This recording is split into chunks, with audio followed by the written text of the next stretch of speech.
Time வச்சா கிளம்புங்கண்ணே. உங்கள் time வச்சுனா உங்களுக்கு இஎம்ஐ பிரச்சனை நினைக்கிறேன். நீ கிளம்புங்க. இந்த மாதிரி வரக்கூடாது. நான் அடிக்கடி பார்க்குறேன். நான் பிஸ்னஸ் பண்ணிக்கிறீங்க யாரும் தெரியல. அடிக்கடி பார்த்துட்டு இருக்கேன். உங்கள் டைம் வச்சு கிளம்புங்களா? யார் பிரச்சனை உங்களை?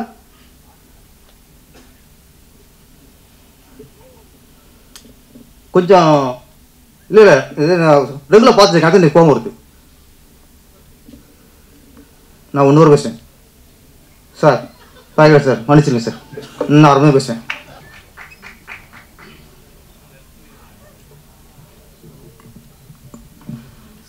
அனைவருக்கும் வணக்கம்.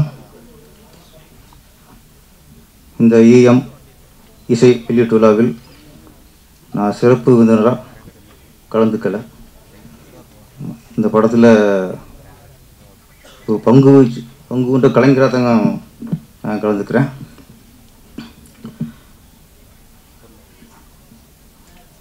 பாக்கியராஜ் சார்கிட்ட ஃபோனில் தான் அழைச்சேன்.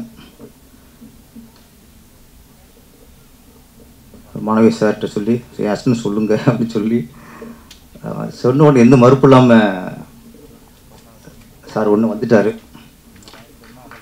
அதுக்கு ரொம்ப நன்றி சார். சினிமாவை வந்து நேச்சா தான் அந்த பெருந்தன்மையெல்லாம் இருக்கும். இப்போ இங்கே இருக்க எல்லாருமே நம்ம அழைச்சி வந்திருக்கவங்க தான். வெங்கடேஷ் சார் என் மனசு அழைச்சிச்சு. அது நம்ம மூலியமா வந்துருக்கீங்க. எல்லாருக்கும் நன்றி. வெங்கடேஷ் சார் பேசும்போது பாக்கியராஜ் பாதிக்கலாம் யாருமே படம் பண்ண முடியாதுன்னு சொன்னார். நான் இண்டஸ்ட்ரிக்கு அசிஸ்டண்ட்டாக வரக்கு முன்னாடியே ஒரு பாதிப்பு. ஆமாம், இங்கே வந்து நிறைய பேர் என்னவாங்க, அவர் டிஸ்கஸில் உட்காரணும், அவரோட டிஸ்கஸ் பண்ணணும், அவரோட உட்காந்து பேசுகிறதே பாக்கியம் அடிச்சிருப்பாங்க. நான் ஸ்கூலில் 10th படிச்சுக்கிற டைம் நினைக்கிறேன். ஜெமினி சினிமாவில் ஒரு போட்டி வச்சிங்க சார், கதை போட்டி. அதில் வந்து இன்டர்வல் வரைக்கும் கதை சொல்லிடுவார் சார். ஒரு கதையில் அதில் ஒரு தான் சொல்லிப்பார்ல, ஒரு படத்தில் வந்து இன்டர்வலுங்கிறது தான் ஒரு முடிச்சு. அந்த முடிச்சை எந்த அளவுக்கு நம்ம ஸ்ட்ராங்காக போடுறோமோ அந்தளவுக்கு இன்டர்வல் பவராக இருக்கும். அதுக்கப்புறம் இந்த முடிச்சை அவுக்குறது, ஒவ்வொன்றும் அவுக்குறது தான் அடுத்து செகண்ட் ஹாஃப் திரைக்கதையாக சிறப்பாக அமையும். ஜெமினி சினிமாவில் இன்டர்வல் வரைக்கும் கதையை முடிச்சிட்டார். அதுக்கப்புறம் உள்ள கதை அங்கேயே முதல்ல சினிமாவுக்காக நான் கதையை வச்சேன். சினிமாவுக்காக கதை யோசிக்க வச்சது பாக்கியராஜ் சார் தான். யோசிச்சு போட்டிக்கு எழுதி அனுப்புனேன். ஆனால் ஒன்றும் வேலைக்கு ஆகலை. இருந்தாலும் அதான் ஃபஸ்ட்டு சினிமாவுக்காக என்னை கதை எழுத வச்சது பாக்கியராஜ் சார் தான்.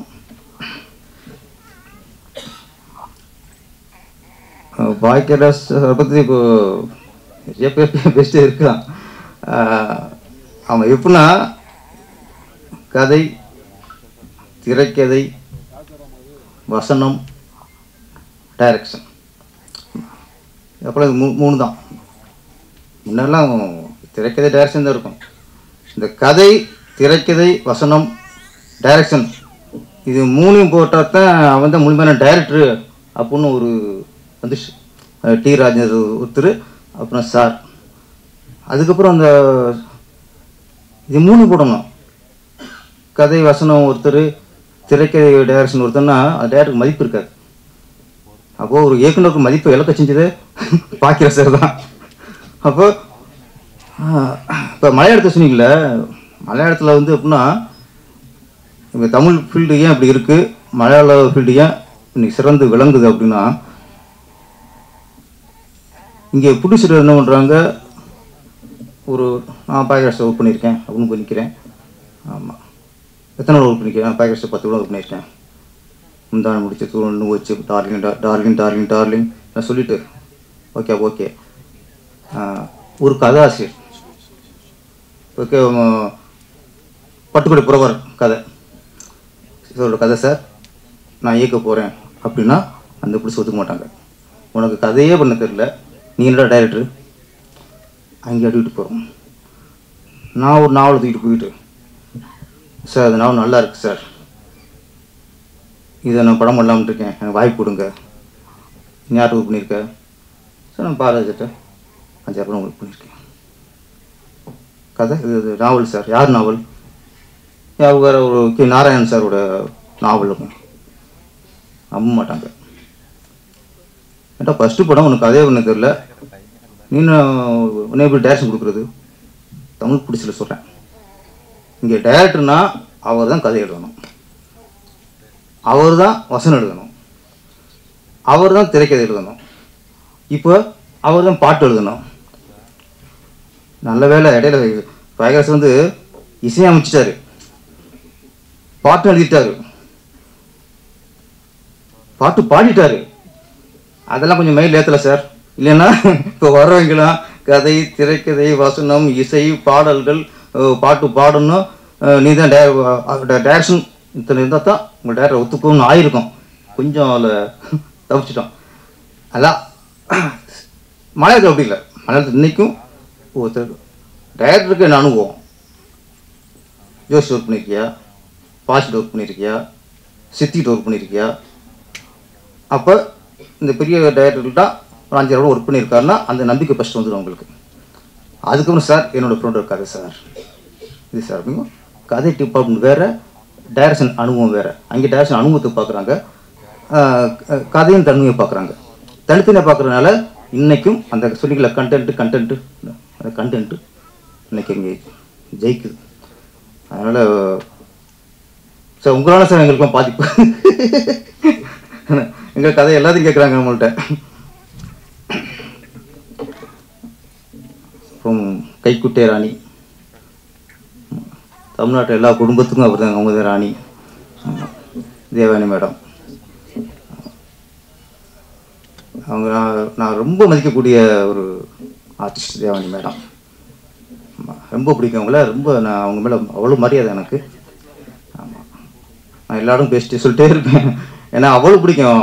அவள் ஒரு ஒரு ஒரு பெண்ணை பக்கம் மரியாதை வரணும், அவளை பார்த்து அவ்வளோ மரியாதை வரும். ஆமாம், காரணம் இன்னைக்குள்ள நடிகர்களுக்கெல்லாம் அவங்க ஒரு உதாரணம். ஃபஸ்ட்டு ஹோம்லியாக நடிக்க ஆரம்பித்து எல்லா குடும்பத்துலேயும் தான் குடும்பத்து பெண்ணாக பார்க்க ஆரம்பித்தாங்க. கடைசி வரைக்கும் அவங்க பண்ண எல்லா படமுமே ஹோம்லி கேரக்டர் தான், குடும்ப பங்கான கேரக்டர் தான். எந்த ஒரு வகையுமே நம்ம ஒரு கவர்ச்சியை காட்டி ஜெயிக்கணும்னு ஒரு துளியோட நினைக்காத ஆர்டிஸ்ட் தான் தேவானி அவர்கள். நம்ம சில நடிகர்கள் என்ன பண்ணுறாங்க, குறை சொல்ல ஃபஸ்ட்டு படம் பார்க்கும்போது அவ்வளோ ஹோம்லியாக இருக்காங்க. அந்த ஹோம்லிக்காகத்தான் அந்த நம்ம ஹோம்லியாக இருக்காங்க, நம்ம வீட்டு பொண்ணு மாதிரி இருக்காங்க அப்படின்னு தான் ரசிகர் உருவாகிறாங்க. அந்த குடும்ப பங்கனை தோற்றதுக்காகத்தான் ரசிகர் உருவாகிறாங்க. அதனால வெற்றி அடைகிறாங்க.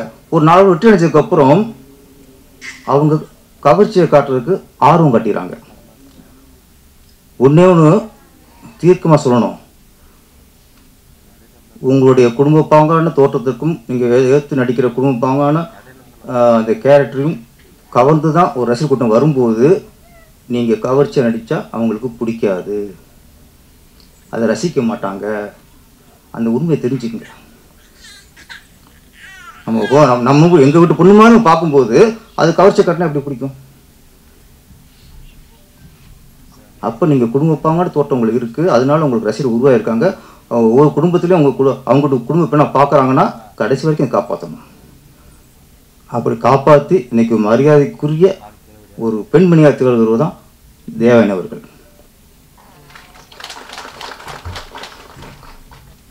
நான் ஃபஸ்ட்டு நான் ரஜினி ரசிகர். நான் முதல்ல ஒரு ஒரு நடிகைக்கு ரசிகரானதுன்னா எந்த நடிகை எனக்கு பிடிச்சதுன்னா அமலா. ஆமாம், ரொம்ப பிடிக்கும். ஏன்னா அந்த மைதிலி கதையெல்லாம் பார்த்துட்டு அவங்க அவ்வளோ காமெடியாக இருப்பாங்க, எனக்கு அவ்வளோ பிடிக்கும். அப்புறம் தொடர்ந்து வேலைக்காரனாக இருக்கட்டும், அப்புறம் மம்முட்டி சாரோட படம் பண்ணாங்க, எல்லா படமும் அவ்வளோ காமெடியாக. அந்த ஹோம்லியாக இருக்காங்கிறதுக்காகவே நான் அவங்களுக்கு ரசிகர் ஆகிட்டேன். நான் ஒரு படம். அந்த படத்தில் பார்த்தா மாடர்ன் ட்ரெஸ் போட்டாங்க. அது பரவாயில்ல, ஓகே, மாடர்ன் ட்ரெஸ் போட்டாங்க பரவாயில்ல. ஒரு டாப் டிஷர்ட்டுங்க போட்டு அவங்கள ஓட விட்றாங்க. ஓட விட்டாலும் பரவாயில்ல, high speed shot. Director Amala அவர்களை ஹை ஸ்பீடில் மேலே ஓட விட்டு அவங்க கவர்ச்சியை பார்க்கணும்னு நினைக்கிறாரு. ஆனால் எனக்கு பிடிக்கல, எனக்கு வெறுப்பாக இருக்கு. ஏன்னா நான் ஹோம்லியாக தான் அவங்கள பார்த்துருக்கேன். அப்போ அவங்க ஹோம்லியாக பார்க்குற ஒரு ஆர்டிஸ்ட்டை போய் நீங்கள் செக்ஸாக காட்டும்போது, கவர்ச்சியை காட்டும்போது அது மனசு ஏற்றுக்கொள்ளாது. இதை நிறைய ஆர்டிஸ்டில் புரியாமல் கவர்ச்சியாக காட்டினா தான் நிலச்சி நிற்கணும்னு நினைக்கிறாங்க. என்னைக்கு கவர்ச்சியை காட்டுறீங்களோ அன்றைக்கி தளர்ச்சியாகும் மார்க்கெட். அதுக்கு சில ஆர்டிஸ்ட் இருப்பாங்க, அவங்களுக்கு அதுதான் மூலதனமாக இருக்கும். அவங்களுக்கு அந்த உடல்வாவுக்கும் அவங்க அவங்க கவர்ச்சி இது கவர்ச்சிக்காக மட்டும்தான் டேரக்டர் கூப்பிடுவாங்க. அவங்க நடிச்சு போட்டோம். கோவிலே அவங்களை யாராவது கோவிலுக்கு லுக்குக்காக, குடும்ப பாங்க தோற்றத்துக்காக உங்களை ரசிக்க ஆரம்பித்தாங்கன்னா கடைசி வரைக்கும் அதை கடைப்பிடிங்கள். அப்போ தான் இதே மாதிரி இன்றைக்கும் பேசப்படலாம். ஆமாம். அப்புறம் இயக்குனரும் ஆயிட்டாங்க. கைக்குட்டை ராணி இயக்குனர், வாழ்த்துக்கள் மேடம். ஆமாம். ஆர்டிஸ்ட் நடிகைகளில் வந்து முதல்ல பானுமதி அம்மா வந்து இயக்குனரானாங்க. அப்புறம் லட்சுமி மேடம் இயக்குனரானாங்க. அப்புறம் ஸ்ரீபிரியா மேடம் இயக்குனரானாங்க. லட்சுமி ராமகிருஷ்ணன் மேடம் இயக்குனராக இருக்காங்க. நிறைய நடிகர்லாம் இயக்குனராக வெற்றி அடைஞ்சாங்க. பானுமதி அம்மா இயக்குனராக வெற்றி அடைஞ்சாங்க. லட்சுமி அம்மாவும் இயக்குனராக வெற்றி அடைஞ்சாங்க. ஸ்ரீபிரியா மேடமும் இயக்குனராக வெற்றி அடைஞ்சாங்க. அதே மாதிரி அந்த வருஷத்தில் இந்த கைக்குட்டை ராணியும் மகாராணியாக உருவாக வேண்டும். அந்த ராணிக்கு ஒரு வெற்றி கிரீடம் தலையில் சூட்ட வேண்டும். வாழ்த்துக்கள் மேடம். தேங்க்யூ. அப்புறம் இந்த மேடையில் இன்றைய நாயகன் அப்படின்னா இசையமைப்பாளர் ஸ்ரீநாத் பிச்சை. முதல்ல நம்மால் சதாசிவம் கூட்டி வந்தார் மினிஸ்ட்ரேட்டரை. பேசிட்டார், சார் மினிஸ்ட்ரேட்டர் வந்து உங்களை அறிமுகப்படுத்துங்க சார், நீங்கள் இது போடுறதுக்கு பாட்டு எழுதுங்க சார் அப்படின்னு. சரி வாங்கிட்டேன். கூட வந்துட்டாங்க. யார் மினிஸ்ட்ரேட்டர் பார்த்து இவரை காட்டினாங்க. எந்திரிங்க சார், ஸ்ரீநாத் பிச்சை அப்படின்ட்டு. நான் என்னடா அது விஸ்வாமித்திர மாதிரி தலையெல்லாம் இருக்குது, நான் ஆளை பார்த்தா மினிஸ்ட்ரேட்டர் மாதிரி தெரியலையே முதல்ல அப்படின்னு டவுட் ஆயிடுச்சு. பேர் அப்படின்னா ஸ்ரீநாத் பிச்சை. பிச்சையா?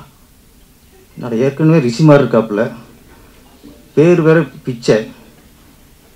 திருப்பி கொஞ்சம் என்ன அது உறுத்தலாச்சு. சரி ஓகே, அப்போ நானாக சமாளிப்படுத்திட்டேன்.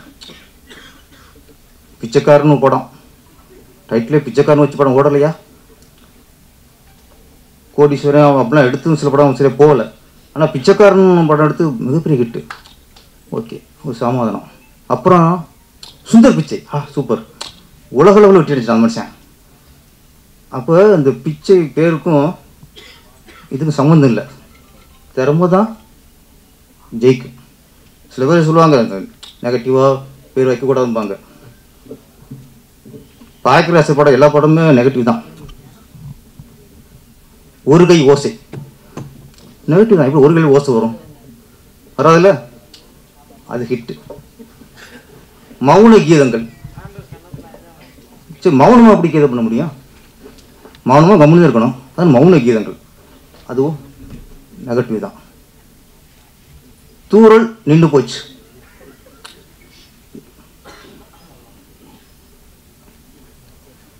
நான் பார்க்குற பற்றி பேசும்போது தான் டிஸ்டர்ப் பண்ணுறது வர, அப்புறம் என்ன விஷயம் சாருக்கு தெரியாது. ஓகே சார், ஓகே சார், நன்றி.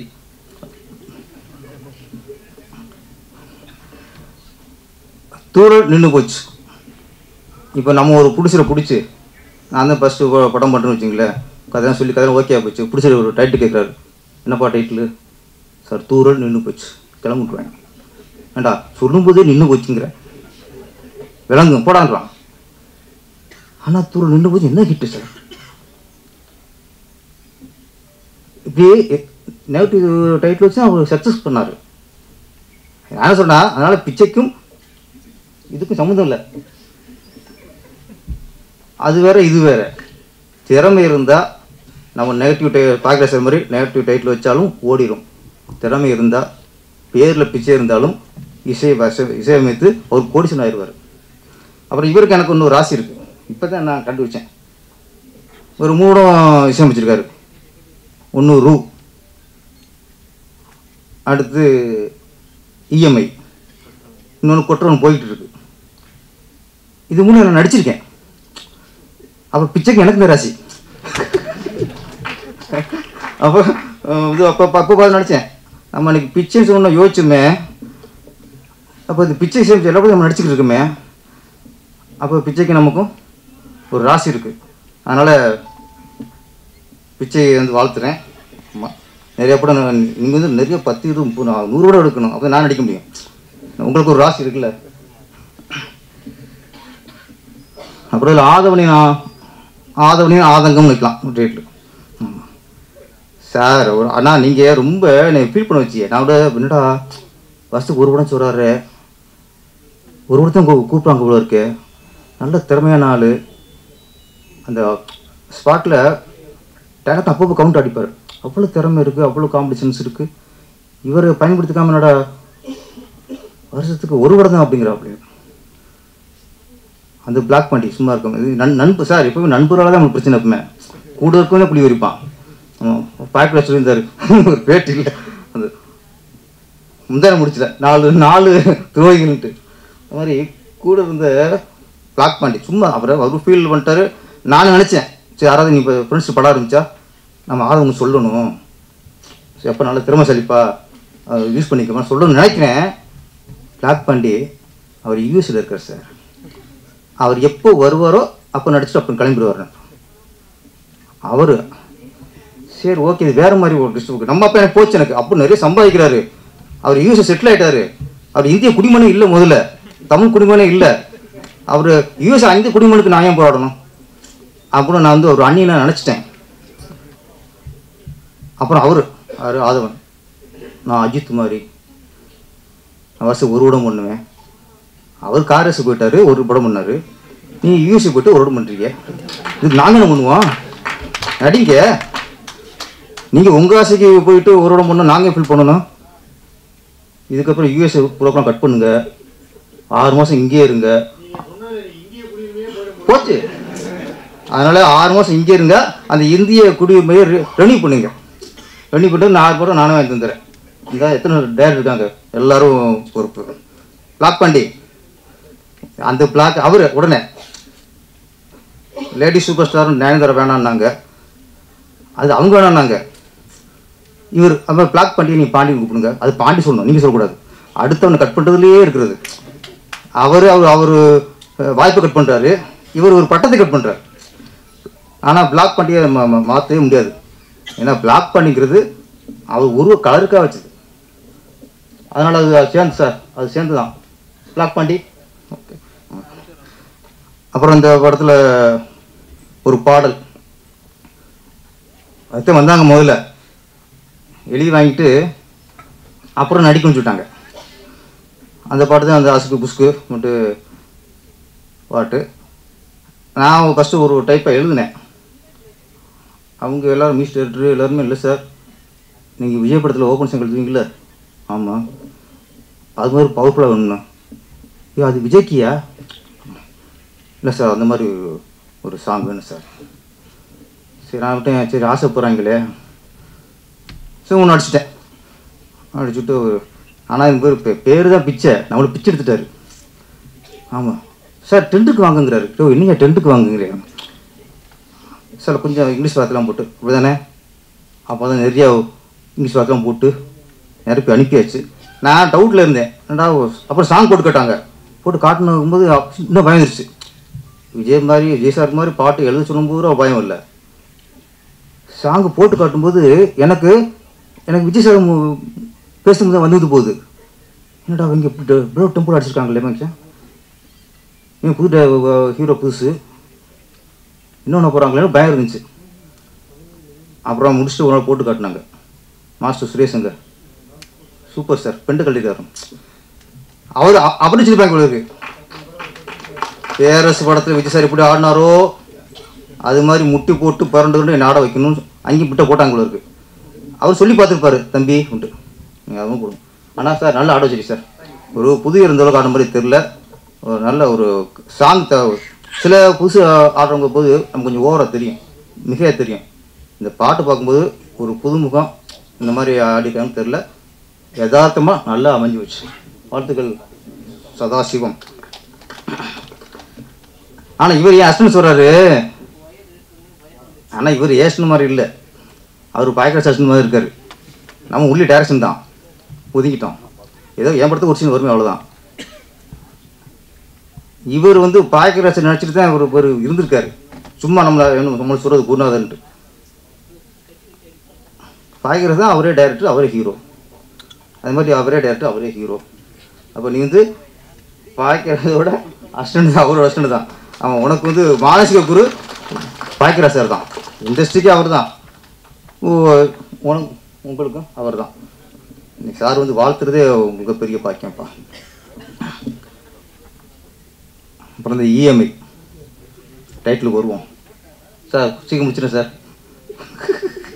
சார் என் படம் முடிப்பான், இவன் வேறு ஆரம்பிச்சிட்டானே 2 நிமிஷம். ஏன்னா எல்லாம் பேசி விட்டு படத்துக்கு பேசி வச்சுக்கல, இவங்க கொண்டு அப்படியே என்ன சார் வந்து வேலையை பண்ண மாட்டேங்கிட்டு. இஎம்ஐயில் நிறைய சொல்லிட்டாங்க. இது என்னென்னா, அந்த இஎம்ஐ வந்து ஆம்பளைக்கு பைக்கை வாங்கிடுவாங்க, காரை வாங்கிடுவாங்க, வீட்டை வாங்கி விடுவாங்க.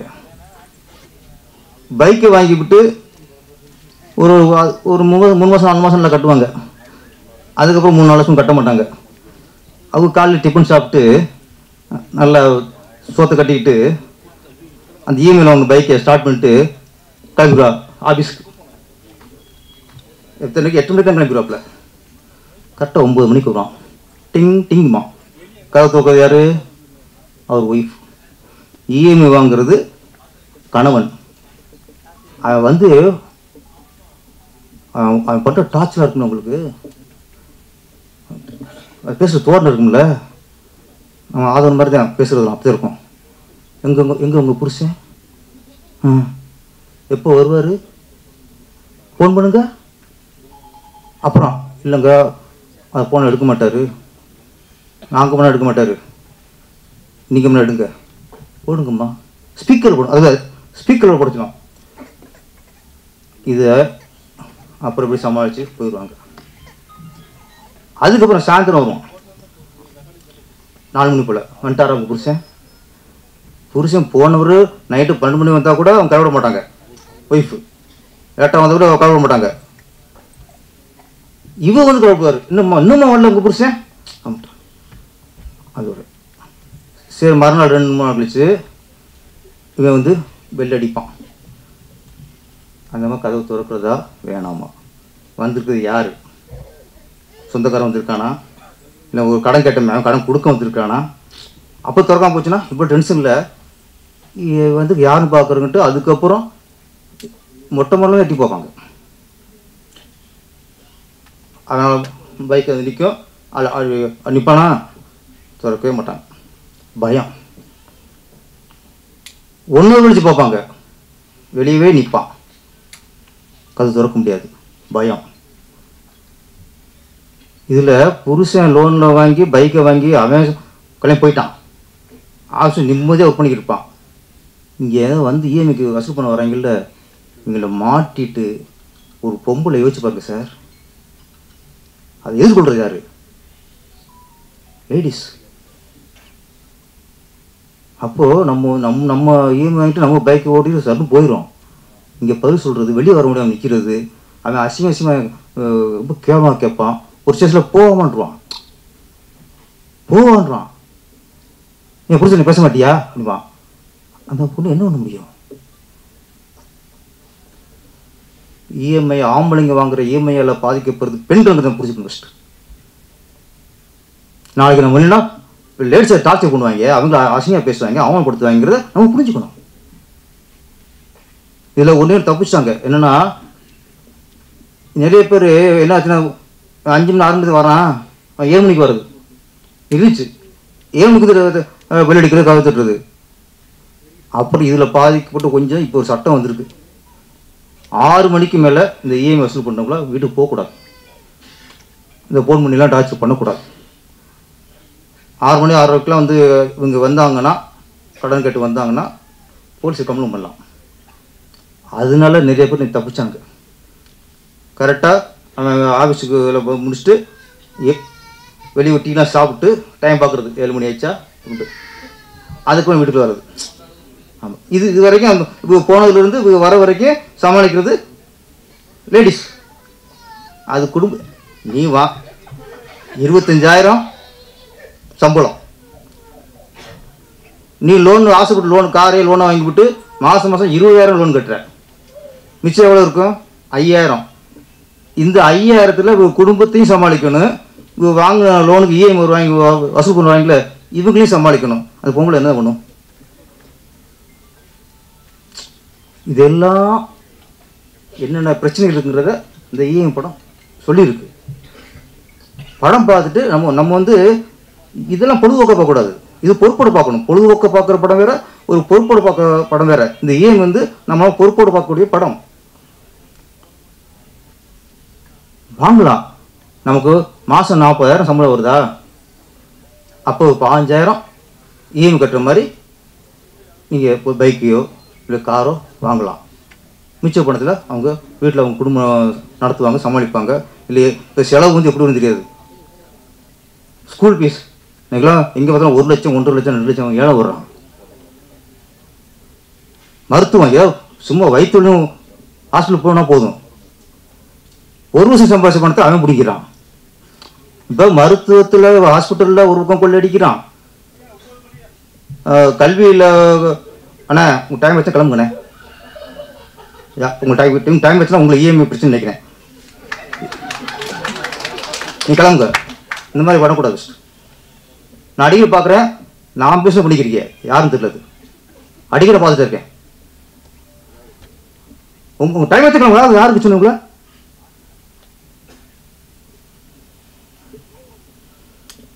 கொஞ்சம் இல்லை இல்லை இது நான் ரெகுலராக பார்த்துருக்கேன், அது எனக்கு கோவம் வருது. நான் இன்னொரு பேசுகிறேன் சார், பாய்கள் சார், மன்னிச்சிருங்க சார், நான் அருமையாக பேசுகிறேன். இது நீங்கள் உங்கள் டைமில் அதோட முக்கியமாக வேலை தான் கிளம்புங்க. இது இதுக்கு வந்திருக்கீங்க, முடிச்சா பாருங்க. நான் வற்புறுத்தலை ஃபஸ்ட்டு. ஏன்னா ஒரு விஷயத்த ஒரு மாதம் பேசிக்கிட்டு இருக்கும்போது இதை ஜோக்கரை பேசிக்கிருக்காங்க.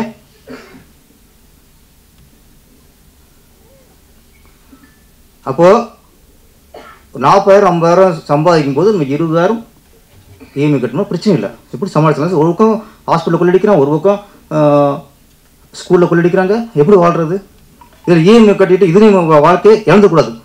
இது என்னன்னா ரோட்டில் வாழ மாட்டோம், வாழ்றதுக்கு போராடிக்கிட்டே வாழ்ந்து செத்துருவோம். சம்பாதிக்கிற வாழ்றதுக்கா போராடுறதுக்கா? வாழ்கிறதுக்கு. அப்போ சம்பாதிச்சு வாழணும்னா, சந்தோஷமாக நிம்மதியாக வாழணும்னா நம்ம இஎம்ஐலேருந்து கொஞ்சம் தப்பிக்கணும். அந்த விஷயத்தை தான் இன்னைக்கு உள்ள காலகட்டத்துக்கு இன்றைக்கி என்ன பிரச்சனை, இன்றைக்கி என்ன ரெண்டு போதை. ஒன்று டாஸ்மாகில் சரக்கு அடிச்சுட்டு அந்த போதை, இன்னொன்று இஎம்ஐயில் பணம் வாங்கிட்டு சந்தோஷம் பண்ணுற இந்த போதை. இந்த 2 போதையுமே ஒழியணும். நன்றி, வணக்கம்.